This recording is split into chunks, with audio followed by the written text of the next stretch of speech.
Programang ito ay rated SPG. Striktong patnubay at gabay ng magulang ang kailangan. Maaaring may masiselang tema, lengguwahe, karahasan, sexual, horror o droga na hindi angkop sa mga bata.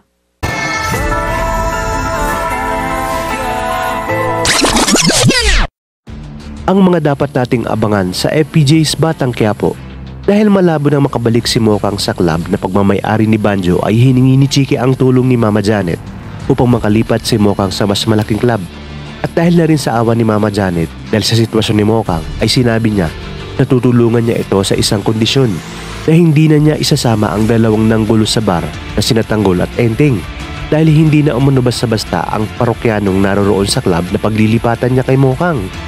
Dagdag pa niya na mga VIP person ang kadalasang naroroon, kung kaya't gawin umano ni Mokang ang lahat para mas kumita ito ng malaki.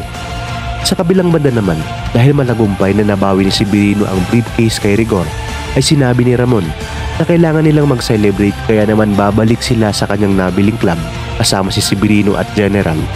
At sa araw ding mismong yun ay siyang pagdating ni Chiki at Mokang. Kaya naman dito agad na napili si Mokang bilang siya ang pinakabago at sariwa. At sa paghaharap ni na Mokang at Ramon ay magugulat si Mokang dahil mukha umunong pamilyar ang mukha ni Ramon.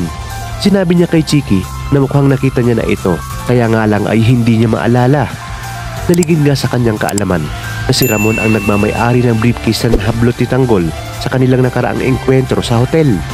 Sinabi ni Ramon na mukhang namumukaan niya ang dalaga at dito naalala niya na ito pala ang kasama ni Tanggol na kanilang hinahabol dati. Kung kaya't sinabi niya sa kanyang sarili na mukhang si Mokang na ang susi para tuluyan niyang makita ang kanyang anak. Ngunit sinabi naman ni Severino na baka namamalikmata lang ang kanyang boss Ramon. At dito hindi nga nagkamali si Ramon dahil lang tinanong niya si Mokang ay sinabi nitong taga Quiapo siya. Itatanong ulit ni Ramon kung may kilala ba umano itong Tanggol Dimagi ba. Hindi sinabi ni Mokang ang totoo at itinanggi niya na may kilala siyang Tanggol dahil kinutuban na rin siya na baka mga sindikato nga ang mga ito. Kaya naman sinabi niyang wala siyang kilalang Tanggol. Sa inyong palagay, si Mokang na kaya ang susi para sa muling pagkikita ng mag-amang Ramon at Tanggol, lalo pa pag nalaman ni Tanggol na nalipat na si Mokang sa mas malaking bar, kung kaya't susundan niya ito.